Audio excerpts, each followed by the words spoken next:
Government's unveiled a 20-year blueprint for Sydney's growth, describing the city's west as an untapped treasure. It expects to support more than 1 million extra people, needing 500,000 new homes and more than 600,000 jobs, half of them in Western Sydney. At Parramatta, they say they're already thinking big, like the ambitious plan for Sydney's tallest building at 65 stories. Now Parramatta is at the centre of the whole city's future. To be considered as the premier regional city, it's going to be challenging, and no one doubts that. The planning minister says he's up for it. Think of Sydney, he says, as Aladdin's cave. The west is where the treasure lies for people to tap. By 2031, over 5.5 million people will call Sydney home. In 20 years, Sydney could have 1.3 million extra people, needing more than 500,000 new homes, over 600,000 more jobs. More than half of all new jobs will be in Western Sydney. In designated growth areas like Leppington, Mount Druitt, Blacktown and the Northwest. This will be done through new business parks, sourcing more office land. A model example is here at Norwest, converting paddocks into workplaces. But as always in Sydney, the key is transportation. You need to get that better north-south access, getting from Campbelltown to Penrith. The plan includes an outer orbital road, the M9, but it's a long way off. Chris Marr.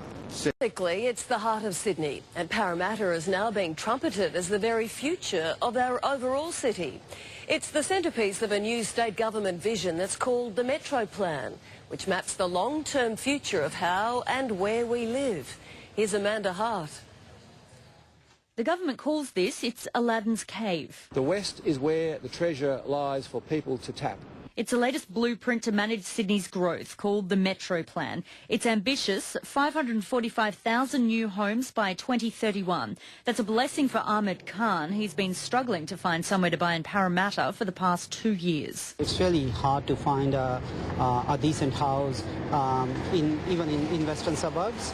So I'm really finding it hard. Parramatta has been singled out as Sydney's premier regional city, with the CBD spilling into neighbouring suburbs.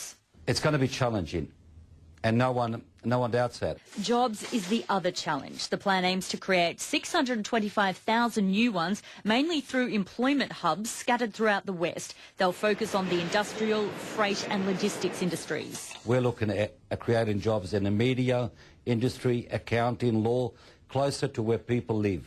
Urban planners say while it is important to have a blueprint, unless there's an upgrade to public transport to bring people into the CBD or other places where they may work, as well as measures to tackle housing affordability, this plan might not work.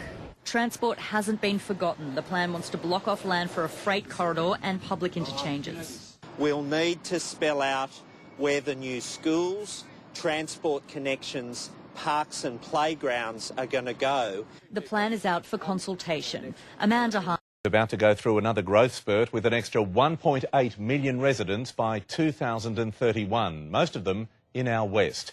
To accommodate them, the government is developing new areas for employment, creating more than 600,000 new jobs. Another grand vision for Sydney, with Parramatta, Liverpool and Penrith priority areas for growth. I think it's pretty crowded as it is, mate. It's overcrowded now. I think it's just going to get worse. Oh yeah, more people here would be great. More money, more business, it'd be a good thing to see. From the airport into the city and fanning out to the northwest and Parramatta, plus new employment zones in the northwest and southwest. Sydney is in effect the Aladdin's cave, but the part of the Aladdin's cave that is really the critical part is the west.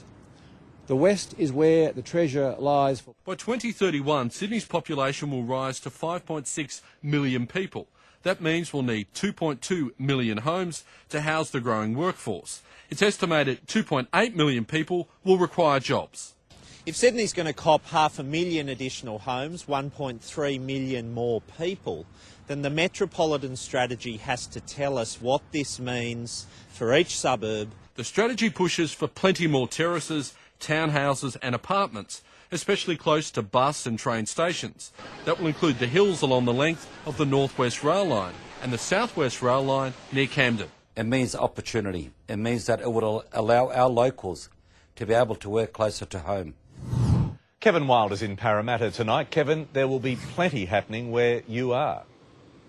Indeed, Pete, making Parramatta even a better place to live and to work. 21,000 jobs just here in the CBD alone, another 7,000 up the road at Westmead. Now, the plan is also to have light rail running between here and Castle Hill, out to Cullingford, even down to Bankstown and to Chester Hill. And with all those jobs, all that activity, there needs to be plenty more homes. Land is at a premium, so that means building up more townhouses and more flats, Pete.